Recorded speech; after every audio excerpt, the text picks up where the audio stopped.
दोस्तों नमस्कार। Colonel Ajay CO Ajay to money group first global एस्ट्रोफरेंस डिजिटल चैनल से आपसे मुखातिब होता हूं। आज 8 फरवरी सन 2024। दोस्तों ग्रेन्स के ऊपर यानी अनाज पर, चाहे चावल हो, गेहूं, मक्का हो, बाजरा हो, ज्वार हो, इस पर हम लगातार अपडेट और विश्लेषण देते हैं। मक्का में आज से 4 महीने पहले हमने अपडेट दिया था कि मक्का में हमें तेज़ी नज़र आ रही है और उसको लगातार अपडेट किया। उसके बाद मक्के के अंदर शानदार तेज़ी दर्ज हुई। आज के एपिसोड में हम चर्चा करेंगे मक्का के विभिन्न राज्यों में स्टॉक की क्या पोजीशंस हैं और क्या भाव हैं। जानिए पूरी रिपोर्ट विस्तार से।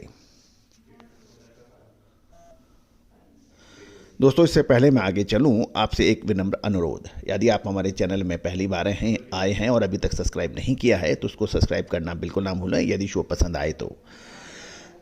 दोस्तों खबर निकल के आ रही है कि भारत में मक्का बाज़ार के अंदर डिफरेंट स्टेट्स के अंदर अलग अलग स्टॉक और अलग अलग फसल का अनुमान की स्थिति, ताज़ा स्थिति इस प्रकार है।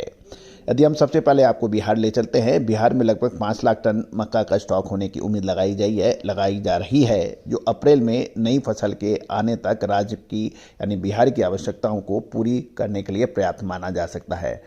और 20% की सरप्लस की यदि हम सोचें तो आने वाले दिनों में बाज़ार में 2000 से 2100 रुपये की उम्मीद जताई जा रही है।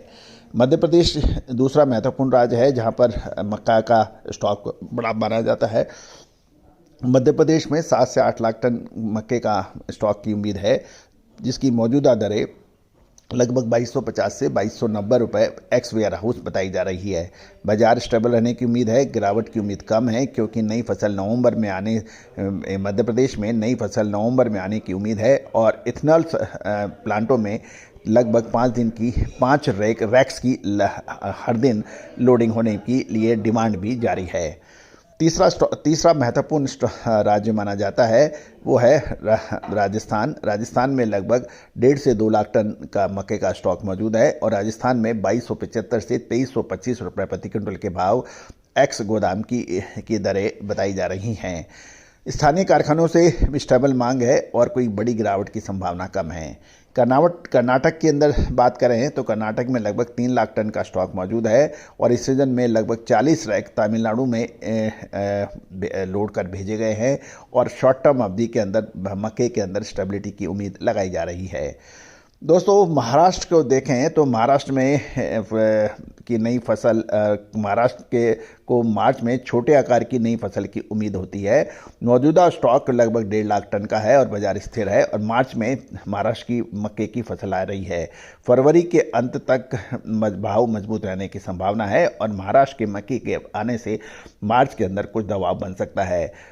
दोस्तों इसके बाद हम बात करें तमिलनाडु में 1.5 लाख टन मक्के का स्टॉक के साथ अराइवल बढ़ रही है और 10 दिन की भुगतान की शर्त के ऊपर प्लांट डिलीवरी भाव 2320 से 2350 रुपये के भाव चल रहे हैं, लेकिन मॉइस्चर अधिक होने की भी संभावना बताई जा रही है।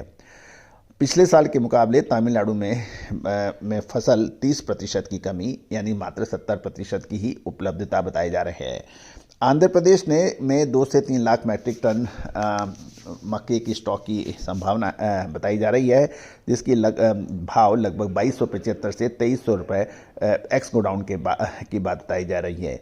आंध्र प्रदेश में मक्के की फसल अप्रैल में आने की उम्मीद है और तमिलनाडु और आंध्र प्रदेश में मौजूदा समय में भाव स्थिर से मजबूत रहने की उम्मीद लगाई जा रही है। दोस्तों उम्मीद है कि आपको पूरे देश की मक्का की जो जानकारियां हैं वो आपको अच्छी लगी होगी और यदि पसंद आए तो आप इसके लिए आप हमारे चैनल को सब्सक्राइब, लाइक और शेयर कीजिए। साथ साथ यदि फेसबुक पे देख रहे हैं तो पेज को फॉलो अवश्य कीजिएगा। इंस्टाग्राम पे देख रहे हैं तो भी फॉलो अवश्य कीजिएगा। दोस्तों देश दुनिया की खबर, कृषि हो, चाहे बुलियन हो, चाहे मेटल हो, कोल हो, स्टॉक मार्केट हो या फिर करेंसी मार्केट, इस पर लगातार अपडेट और विश्लेषण देने वाला देश का पहला channel. All the very best, good luck, happy trading.